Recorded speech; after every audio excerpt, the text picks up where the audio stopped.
Olá, meus amados, paz seja convosco, graças a Deus que nos dá a vitória, do nosso Senhor e Salvador Jesus Cristo. Lendo e explicando a Bíblia Sagrada.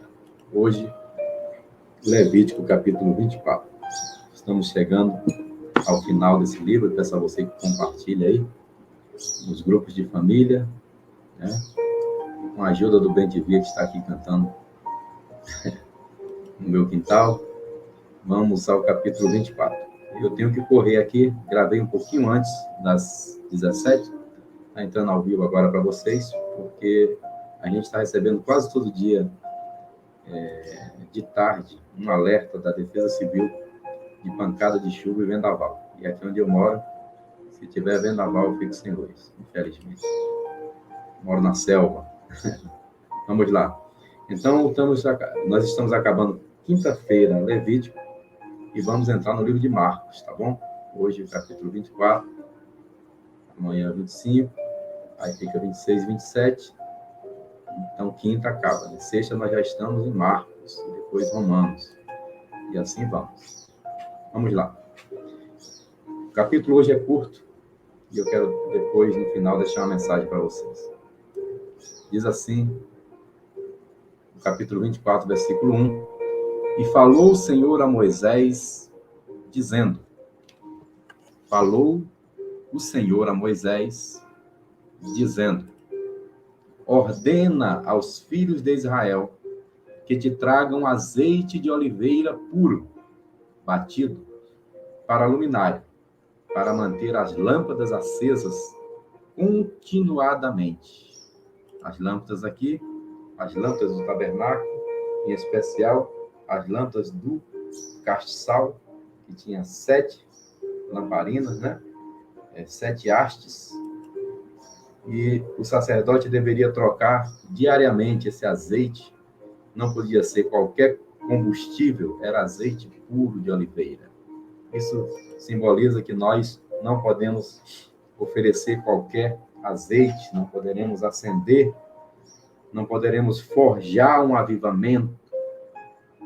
Avivamento só existe quando existe azeite puro de oliveira, quando existe uma chamada genuína de quem está pregando, de quem está louvando, de quem está adorando. Ninguém, humanamente, consegue realizar um avivamento. Quem aviva é o Senhor. Aviva, Senhor, a tua obra no meio dos anos. No meio dos anos, a fase é conhecida. O sacerdote devia manter as lamparinas acesas. Arão as porá em ordem.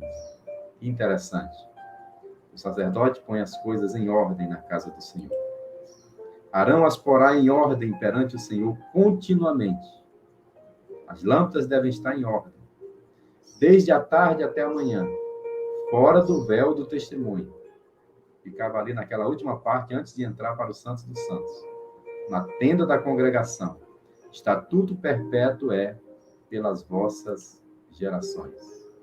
Sobre o candelabro de ouro puro, porá em ordem as lâmpadas, perante o Senhor, continuamente. Eu coloquei aí uma foto de Arão, perante o candelabro, haviam essas 7 lamparinas, um castiçal chamado de candelabro, com 7 pontas, que tipifica os 7 Espíritos de Deus, que são 7 características do Espírito de Deus, enviados sobre toda a terra. Tipifica os olhos do Senhor que estão continuamente em todo lugar. E Arão, ele tinha que manter essas lâmpadas acesas no santuário. Nós também, espiritualmente falando, devemos manter as lamparinas acesas. Jesus, quando apareceu para João, em Apocalipse, ele andou entre os 7 castiçais de ouro. Ele é o nosso sumo sacerdote eterno. 24:5 diz assim: também tomarás da flor de farinha e dela cozerás 12 pães. Aqui é os pães da proposição. Ficava na mesa. Um representando cada tribo, né? 12 pães. Cada pão será de 2 dízimas de um éfa. Nós ontem já falamos que 2 dízimos é mais ou menos 2 quilos de farinha, tá? Então, era 2 quilos de farinha para fazer esses pães. Cada pão, né, será de 2, então não era um pão pequeno, era um pão grande, com 2 quilos de farinha de pão. Versículo 6, e porais em 2 fileiras, 6 em cada fileira, sobre a mesa pura, perante o Senhor. Essa expressão é muito interessante, mesa pura, que lá na frente, quando houver a divisão do reino, lá na frente, quando somente os sacerdotes levitas é quem deve fazer o culto, mas quando houver a ruptura, e Jeroboão ficar com 10 tribos, então o culto verdadeiro só vai acontecer em Judá. Só ficaram ali 2 tribos, Judá e Benjamim, o reino do sul. E o reino do norte saiu com 10 tribos. E Jeroboão, então, fez um bezerro. E contratou outros sacerdotes que não eram os levitas. E nessa ocasião, quando nós chegarmos lá em Reis, em Crônicas, vamos falar sobre isso, vamos lembrar. O Senhor diz que o verdadeiro sacerdote é aquele que ministra na mesa pura. É aquele que é legítimo, e não aquele sacerdote de Jeroboão que foi comprado. Da mesma forma, hoje existem muitos sacerdotes por aí que são comprados, né? Isso chama simonia. Quando nós passamos em Atos, falamos sobre isso, em Atos 8. Quem quiser acessar, está aí na playlist, no canal do YouTube, Atos capítulo 8. Simonia é a venda de cargos eclesiásticos. O verdadeiro ministro de Deus, o verdadeiro homem de Deus, ele ministra sob a mesa pura. Ele tem chamada legítima, ele tem unção legítima, ele fala com autoridade, não como os escribas e fariseus, porque a sua chamada, o seu chamado, como o de Jeremias, é legítimo. Não é do homem, como disse Paulo, mas o próprio Senhor o chamou. O homem o reconheceu. Versículo 7 diz assim: e sobre cada fileira de pães, né, porais incenso puro, para que seja para o pão por oferta memorial. Oferta queimada é ao Senhor. Em cada dia de sábado, isto se porá em ordem perante o Senhor, continuamente, pelos filhos de Israel, por aliança perpétua, uma lei para sempre, perpétua para os filhos de Israel, ou seja, para os judeus. Vamos lá, versículo 9. E será de Arão e de seus filhos, ou seja, Arão e seus filhos poderiam comer esses pães, os quais o comerão no lugar santo, porque uma coisa santíssima é para eles, das ofertas queimadas ao Senhor por estatuto perpétuo. Somente um homem, que não era levita, teve a ousadia de comer esses pães. Foi Davi com os seus homens, porque estava numa situação de perseguição, de guerra, e Deus não mandou que Davi fosse apedrejado.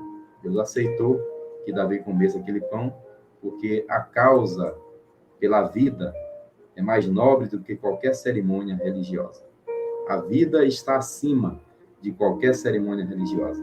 Eu me lembro que um dia eu estava participando da administração da ceia e eu desci do púlpito, eram muitos pastores, eu desci do púlpito ali na Assembleia de Deus em Arthur Rios e eu fui servir os diáconos, que era uma fileira de uns 20 diáconos. E quando eu comecei a servir os diáconos, veio uma meninazinha correndo e passou por baixo das minhas mãos, enquanto eu estava com a bandeja estendida, servindo o diácono. Se fosse uma pessoa dura, farisaica, religiosa, teria brigado com aquela criança. Eu achei a coisa mais linda do mundo, mais natural do mundo, porque era uma criança. E ela estava no meio do ritual, mas ela passou ali na sua simplicidade, né? Eu acho que Jesus até achou aquela ceia mais bonita e mais importante do que as outras, para a glória de Deus. Então, Arão e seus filhos comeriam desse pão no lugar sagrado. Versículo 10. E apareceu no meio dos filhos de Israel. Aqui é o ponto que eu vou mencionar para vocês no final. Apareceu no meio dos filhos de Israel o filho de uma mulher israelita, o qual era filho de um homem egípcio. Olha que interessante, a Bíblia não diz o nome do camarada, só diz que ele era egípcio. E o filho da israelita, e um homem israelita discutiram no arraial.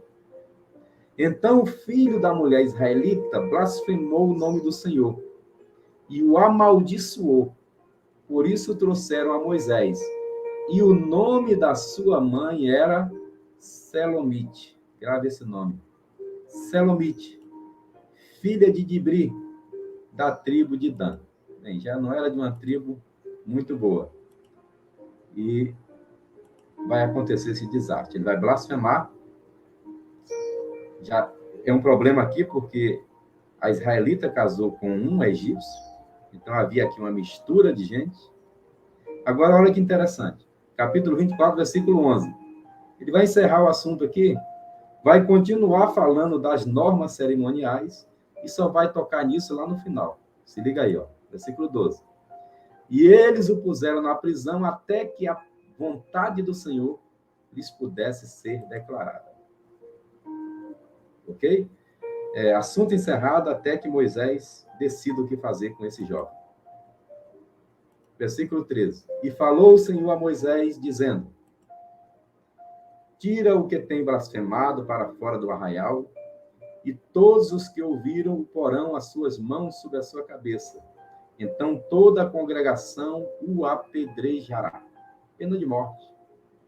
Já estava escrito. Era só cumprir. Era só saber se no caso daquele jovem deveria cumprir o que Deus já tinha falado. Deus disse sim, execute. Ele blasfemou contra o Senhor. E os filhos de Israel falarás, dizendo, aí ele continua normatizando, qualquer que amaldiçoar o seu Deus, levará sobre si o seu pecado. E aquele que blasfemar o nome do Senhor, certamente morrerá. Toda a congregação certamente o apedrejará. Assim o estrangeiro como o natural, blasfemando o nome do Senhor, será morto. Será morto. E quem matar alguém, certamente morrerá. Quando, deixa eu ver se está certo, certamente morrerá é o 17, 18. Mas quem matar um animal, o restituirá, vida por vida. Vida por vida, 18, porque meu mouse está doce aqui. Quando também alguém desfigurar o seu próximo, né? Ferir no rosto e fizer uma marca, como ele fez, assim será feito. Tinha que fazer uma marca no rosto do que feriu. Quebradura por quebradura, olho por olho, dente por dente. Como ele tiver desfigurado o homem, assim se lhe fará. É aqui que tem o versículo tão famoso da Bíblia, né? Olho por olho, dente por dente. Levítico 24, 20.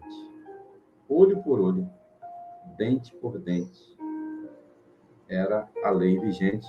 É claro que Moisés, sendo formado no Egito, ele aprendeu toda a ciência, pegou algumas coisas do direito que já existia, né? Talvez o Código de Hammurabi, mas ele aplicou com autorização de Deus, e aqui era a pena de morte. Era olho por olho e dente por dente. Quem, pois, matar um animal, restitui-lá. Restitui-lo-á. Restitui-lo-á. Mas quem matar um homem, será morto. Pena de morte. Se lembre que o menino está preso. O filho de Selomite está preso, que blasfemou contra o Senhor. Vamos lá. E o texto continua. Uma mesma lei tereis, assim será para o estrangeiro como para o natural. Eu sou o Senhor vosso Deus. E disse Moisés aos filhos de Israel. Aí volta o assunto. Fecha o parêntese. Terminou de ensinar o que tinha que fazer. E agora vamos à execução do jovem. E disse Moisés aos filhos de Israel que levassem o que tinha blasfemado para fora do arraial e o apedrejassem, e fizessem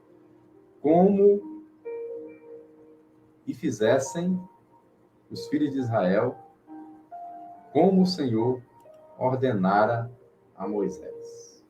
Fizeram, né? Perdão, falei fizessem, e fizeram, ou seja, cumpriram os filhos de Israel como o Senhor ordenara a Moisés. O capítulo hoje é pequeno, né? Estamos ainda com 15 minutos, mas a chuva não espera. Amanhã é Levítico 25. Se você quiser comprar o Devocionais Selecionados do Pastor João Neres, clica no link aí da descrição. Custa menos de R$10 o e-book, né? E o livro impresso está chegando aí. Tá no forno. Glória a Deus. Agora eu quero mostrar para vocês aqui uma coisa. Esse livro Devocionais Selecionados, ele tem 112 mensagens desse tipo aqui que eu vou ler para vocês. Eu vou até sair da tela e vou só ler para vocês aqui. Uma das mensagens que é tema, né, desse livro Devocionais Selecionados. É o Devocional 96. Devocional, perdão, 56. Devocional 56. Deixa eu ajustar aqui a tela. Ok. Devocional 56 fala desse capítulo aí de Levítico, né? Diz assim, é só uma palhinha para vocês que vão adquirir o livro. Esse é de graça para o pessoal que assiste a live, lendo e explicando a Bíblia. Devocional 056, cuidado com os filhos de Selomite. O povo de Israel havia saído do Egito e estava em processo no deserto para que pudesse entrar na terra prometida. Deus estava tirando o seu povo do meio de uma nação idólatra que, por não conhecer a Deus, praticava diversos tipos de culto. Apesar dos hebreus, ao longo de cerca de 430 anos de escravidão, procurarem ensinar os seus filhos acerca de Abraão, de Isaque e de Jacó, muitos aprenderam os costumes da terra e se misturaram com os egípcios. Além disso, no dia da fuga, juntamente com os hebreus, fugiram uma mistura de gente que não tinha compromisso com Deus e que aproveitou a ocasião para fugir. Isso está lá em Êxodo 12:38. Em meio a essa mistura de gente, haviam famílias desestruturadas, problemas sociais, pessoas feridas, com as marcas da escravidão, e em meio a essas famílias estava a família da nossa irmã Selomite. Não sabemos quais as circunstâncias que levaram a nossa irmã a casar-se com um egípcio. Seus problemas não começaram no deserto. Talvez os problemas de Selomite tenham começado quando o irmão de Dibri, que era o seu pai, deixou de dar atenção à sua filha, não levou à escola dominical. Quem sabe, quando criança, Selomite não tinha sido doutrinada e educada como Moisés.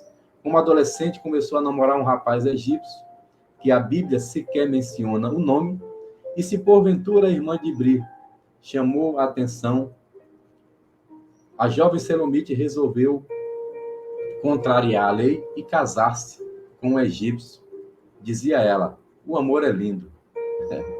Como não foi bem doutrinada, agora a mamãe Selomite não doutrinou bem o seu filho. Como ensinar o que não se aprendeu? E agora viu o seu filho sentenciado à morte por apedrejamento. Não podia fazer nada, além de fazer mal a si mesma. Selomite indiretamente estava também condenando seu filho. Convém lembrar que Deus escolhera o povo de Israel para ser uma nação santa, um reino sacerdotal, Êxodo 19:6. O nosso Deus nunca gostou de mistura. No início da criação, ele fez separação entre a luz e as trevas, Gênesis 1:4. E escatologicamente falando, ao fim dos tempos, na vitória final da igreja, também não haverá mistura. Então vereis outra vez a diferença entre o justo e o ímpio, entre o que serve a Deus e o que não serve, Malaquias 3:18. Assim como o joio é colhido e queimado no fogo, assim será na consumação deste mundo. Mandará o Filho do Homem os seus anjos, e eles colherão do seu reino tudo o que se causa escândalo e os que cometem iniquidade, e lançá-los-ão na fornalha de fogo. Ali haverá pranto e ranger de dentes. A igreja saiu do mundo, assim como os hebreus saíram do Egito. Aliás, eclésia significa chamados para fora. Mas enquanto estamos aqui, em meio a esta caminhada rumo à Terra Prometida, precisamos tolerar uma mistura de gente que está conosco, mas não são dos nossos. 1 João 2,19. Estavam conosco, mas não eram de nós. Saíram do Egito, mas o Egito não saiu deles. Estão reunidos, mas não estão unidos no mesmo espírito, muito menos em unidade. É perfeitamente natural que tenhamos vindo do mundo, com os mais diversos problemas espirituais, sociais e etc., marcados pela escravidão de Satanás. Pois quem comete pecado é escravo do pecado. João 8,34. Mas não é correto permanecer assim. Se a irmã Selomite houvesse doutrinado seu filho, teria evitado essa tragédia. Se a irmã Selomite o tivesse matriculado na escola bíblica dominical do Sinai, se ela tivesse influenciado, ao invés de ser influenciada pelo Egito, irmã Selomite, agora é tarde, seu filho será apedrejado. Que tristeza. O pecado tem consequências. É preciso que pensemos bem antes de tomarmos decisões que nos afetarão por toda a eternidade. Meus queridos e amados irmãos em Cristo Jesus, a nossa caminhada não é fácil. Temos que conviver com todo tipo de gente, uma vez que a igreja é composta de pessoas de todas as tribos, raças, povos e nações, e que chegam ao evangelho viciados, problemáticas, irreverentes e etc. O Senhor Jesus, com o seu sangue, justifica, liberta, purifica e nos faz uma nação santa, povo adquirido, sacerdócio real. 1 Pedro 2,9. Todavia, no nosso meio existem várias Selomites e seus filhos em processo de libertação. Tem cartão de membro e tudo. Selomite e seus filhos representam um espírito de mistura que persegue o povo de Deus desde o Egito. Devemos vigiar e orar para não sermos influenciados para o mal.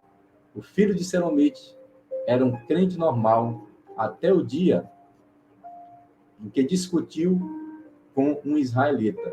Aí mostrou a sua verdadeira face, blasfemando de Deus. Muitos filhos de Selomite hoje são crentes até o dia em que alguém pisa no seu calo. Aí mostram a verdadeira face, blasfemam, murmuram, falam mal dos pastores e desprezam o Deus que é um fogo consumidor. Devemos tomar muito cuidado para não vivermos e convivermos com a mistura. Deus é santo e a igreja é a noiva imaculada do seu Filho Jesus Cristo. Selomite fazia parte da igreja visível, mas não fazia parte da igreja invisível. Assim estão muitos hoje, fazendo parte de uma assembleia externa, aparente, institucionalizada. Porém, aqueles que desejam chegar à Terra Prometida não se misturam, fazem parte de uma assembleia do Deus invisível. Hebreus 12:23. Os espirituais discernem bem tudo e de ninguém é discernido. 1 Coríntios 2:15. Que o Senhor nos mantenha alertas, separados, reverentes, fiéis, até aquele grande dia. Que Deus nos abençoe. Amém. Mandamos-vos, porém, irmãos, em nome do Senhor Jesus Cristo, que vos aparteis de todo irmão que andar desordenadamente, como esse filho de Selomite, e não segundo a tradição que de nós recebeu, 2 Tessalonicenses 3:6, pastor João Neres. Esse foi o boletim semanal número 7 da Assembleia de Deus em Augusto Vasconcelos, e é a DAV na Rua Arthur Rios, Campo Grande, Rio de Janeiro. Amém. E essa foi a mensagem de hoje para complementar o capítulo 24 de Levítico. Cuidado com os filhos de Selomite. Dibri, não deixe sua filha casar com um egípcio, que pode trazer consequências ruins depois. Um abraço, meus amados. Esse é o estilo das mensagens do devocionais selecionados, que você pode adquirir no link da descrição aí do YouTube, no Facebook também, né? Pela Amazon, em forma ainda de e-book, tá? Livro eletrônico, mas em breve também impresso. Um abraço a todos, até amanhã, terça-feira, e lembrando que na quinta nós concluiremos o livro de Levítico, sexta-feira já estaremos passando para o livro de Marcos, o Evangelho segundo escreveu Marcos. 2022 nós somos guiados pela Bíblia e pelo Espírito Santo.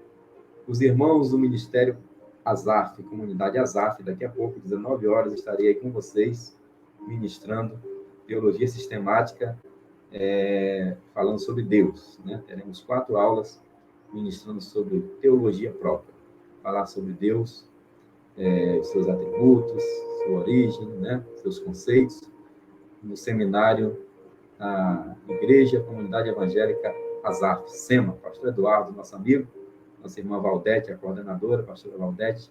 Estaremos daqui a pouco às 19 horas com vocês aí. Um abraço e até amanhã para o pessoal da live e até daqui a pouco para você aí do seminário Azaf.